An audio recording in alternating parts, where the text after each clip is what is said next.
Cette semaine, il n'y a pas que Rogue One qui sort au cinéma et je vais laisser le soin à ceux qui sont bien plus fans que moi de la saga Star Wars de vous en parler. Ils le feront bien mieux. Non, moi j'ai décidé de vous parler d'un film avec des fantômes et sur le deuil. Alors oui, j'aurai certainement beaucoup moins de vues, mais c'est pas grave.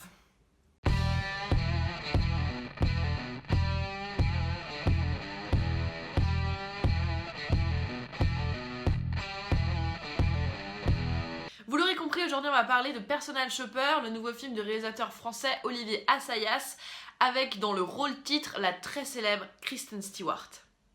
C'est la deuxième fois que Olivier Assayas fait tourner Kristen Stewart dans un film. La dernière fois c'était pour Sils Maria, sorti en 2014, où elle donnait la réplique à Juliette Binoche. Le fait à l'époque que Kristen Stewart avait accepté de jouer dans ce film d'auteur français, ça avait fait beaucoup pour le film et beaucoup pour Olivier Assayas, parce que la presse et les gens en général se sont beaucoup plus intéressés à ce film que si Assayas avait choisi n'importe quelle autre jeune actrice américaine pour jouer dedans. On le sait, Kristen Stewart elle a une fanbase énorme de jeunes filles qui rien qu'en sachant qu'elle est à l'affiche d'un film vont aller le voir.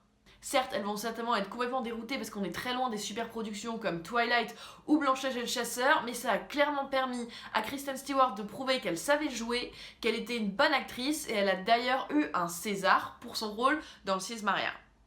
Pour Olivier Assayas aussi c'est tout bénef, parce que lui ça lui permet de séduire le tout Hollywood. Il est d'ailleurs en ce moment même en train de tourner avec Robert Pattinson et Sylvester Stallone dans un nouveau film. J'avais déjà chroniqué Sils Maria il y a 2 ans et j'en avais conclu que c'était un film très bavard, assez nébuleux, où le spectateur est toujours contraint de tirer ses propres conclusions. Je m'étais un peu ennuyée, disons-le clairement, mais je n'avais pu que constater déjà le vrai talent de Kristen Stewart. Maintenant que j'ai vu Personal Shopper, je ne peux faire que des parallèles entre les deux films. Certes, ils contiennent tous les deux Kristen Stewart qui se balade en Europe, mais c'est pas du tout le seul point commun. Dans Personal Shopper, Kristen Stewart, elle joue Maureen, une jeune américaine qui bosse pour une hit girl, elle lui choisit ses fringues, elle lui ramène ses fringues, bref, une sorte d'assistante, de personal shopper, comme on dirait. Le personnage de Kristen Stewart a un autre problème, c'est que son frère jumeau vient de mourir, et comme ils étaient tous les deux un peu médiums, elle est persuadée qu'elle doit attendre un signe de sa part, venu de l'au-delà, à Paris. Dans le Sils Maria, Kristen Stewart, elle aidait une actrice à répéter un rôle dans sa pièce. Donc là, il y a cette même dimension du showbiz dans les deux films, des petites mains qui aident les vedettes, ce monde un peu parallèle dans lequel les gens qui aident les stars sont à la fois dehors et dedans, en fait. Il y a toujours cette critique du showbiz. Sils Maria était un film sur la vieillesse, Personal Shopper est clairement un film sur la mort, il y a donc une vraie continuité. Dans ma critique de Sils Maria, j'avais qualifié la réalisation de moyenâgeuse et c'était certainement à cause des fonds du noir que Olivier Assayas adore utiliser entre certaines scènes. J'avais trouvé ça horrible dans Sils Maria et là pourtant dans Personal Shopper, au contraire, je les ai trouvés bien utilisés, bien amenés. Alors je sais pas, peut-être que moi aussi je change d'avis, peut-être que moi aussi je vieillis, mais en tout cas j'ai bien compris pourquoi Olivier Assayas avait gagné le prix de la mise en scène à Cannes pour Personal Shopper, parce qu'il y a des vraies scènes hyper bien travaillées, hyper élégantes, hyper intelligentes. Il y a des scènes qui poussent le spectateur à se sentir presque caché dans un recoin de la pièce, on a souvent l'impression d'espionner.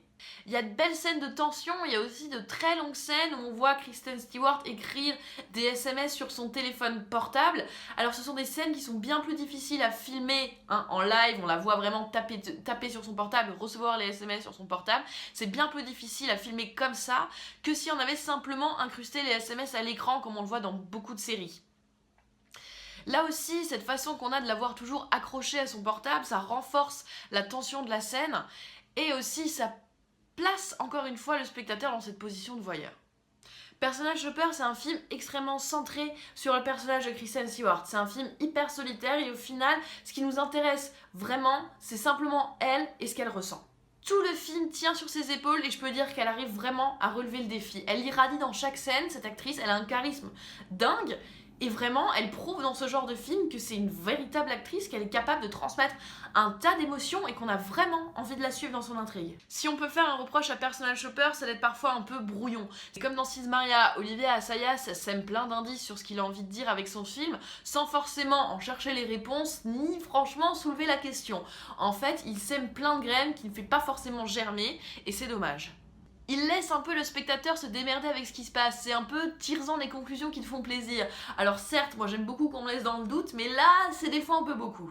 C'est peut-être le seul reproche que j'ai envie de faire au film. C'est un film qui reste intéressant en tout cas, et quand on sort de la projection, on va se demander vraiment ce qu'on a vu.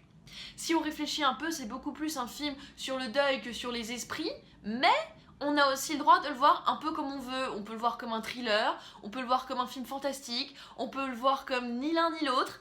C'est assez spécial, je trouve, comme cinéma finalement, mais en tout cas, je me suis bien moins ennuyée devant Personal Shopper que devant Sis Maria. Ce qui me fait doucement sourire aussi avec ce film, c'est la façon dont il a été marketé. Quand on voit la bande-annonce, on voit simplement Kristen Stewart qui est peut-être en proie à des esprits. C'est pas faux, mais c'est pas vraiment le propos du film. J'ai hâte de voir les réactions de la fanbase de Kristen Stewart sur Twitter. À mon avis, ça va un peu faire comme Spring Breakers d'Harmony Korine avec tout un tas d'adolescentes qui croyaient avoir un teen movie alors qu'en fait, pas du tout. Pour résumer donc, Personal Shopper, c'est un film qui se laisse totalement garder. C'est bien mis en scène, Kristen Stewart est éblouissante, et le film va vous emmener dans un univers certes glacial, mais néanmoins intéressant. Et mine de rien, le scénar est assez imprévisible pour qu'on se laisse étonner. Donc, si vous avez déjà vu Rogue One, parce que vous allez tous aller voir Rogue One, ou qu'il n'y a plus de place pour aller voir Rogue One, parce que ça arrive, vous pouvez aussi vous laisser tenter par Personal Shopper. Voilà, vous avez mon avis sur le dernier film d'Olivier Assayas avec Kristen Stewart. Je vous invite à faire votre propre opinion en salle. Et je vous invite également à vous abonner à la chaîne si c'est pas déjà fait, et aussi à suivre les critiques que j'écris sur mon Tumblr Perlunavé. L'adresse est dans la barre d'infos. Voilà, à très vite pour un nouveau film.